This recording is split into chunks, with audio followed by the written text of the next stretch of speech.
Megastar Chiranjeevi long gap తర్వాత ఈ సంవత్సరం ఖైదీ నెంబర్ 150తో సినిమాల్లోకి రీ ఎంట్రీ ఇవ్వడం, భారీ కలెక్షన్ల వర్షం కురిపించడం, రికార్డులు మోత మోగించడం అన్నీ చకచకా జరిగిపోయాయి.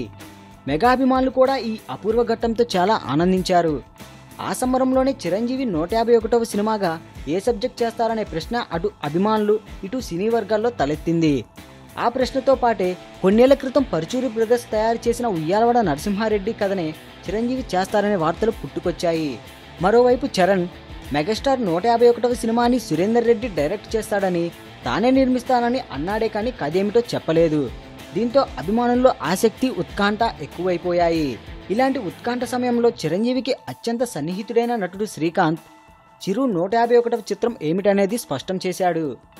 ప్రముఖ న్యూస్ ఛానల్తో ఓ ప్రోగ్రాంలో పాల్గొన్న శ్రీకాంత్ మొట్టమొదటి తెలుగు స్వతంత్ర సమరయోధుడు, రాయలసీమ వాసి అయిన ఉయ్యాలవాడ నరసింహారెడ్డి జీవితగాథనే చిరంజీవి 151వ సినిమా చేయబోతున్నారని క్లారిటీ ఇచ్చేశాడు.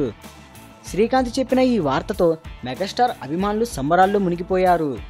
మొదటిసారి చిరంజీవి ఒక వాస్తవ గాథలో, అది శక్తివంతమైన తెలుగు స్వతంత్ర సమరయోధుడి పాత్రలో కనిపించబోతున్నాడంటే సినిమా ఎలా ఉంటుంది, చిరంజీవి ఎలాంటి గెటప్లో కనిపిస్తాడు, సురేందర్ రెడ్డి ఎంత గొప్పగా సినిమాను డైరెక్ట్ చేస్తాడనే ప్రశ్నలు వేసుకుంటూ చిరంజీవి చెప్పబోయే అధికారిక సమాచారం కోసం ఎదురు చూస్తున్నారు అభిమానులు. ఈ వీడియోపై మీ విలువైన కామెంట్స్ ని మాతో షేర్ చేసుకోండి. అండ్ ఇంకో విషయం, సబ్స్క్రైబ్ చేయడం మర్చిపోకండి.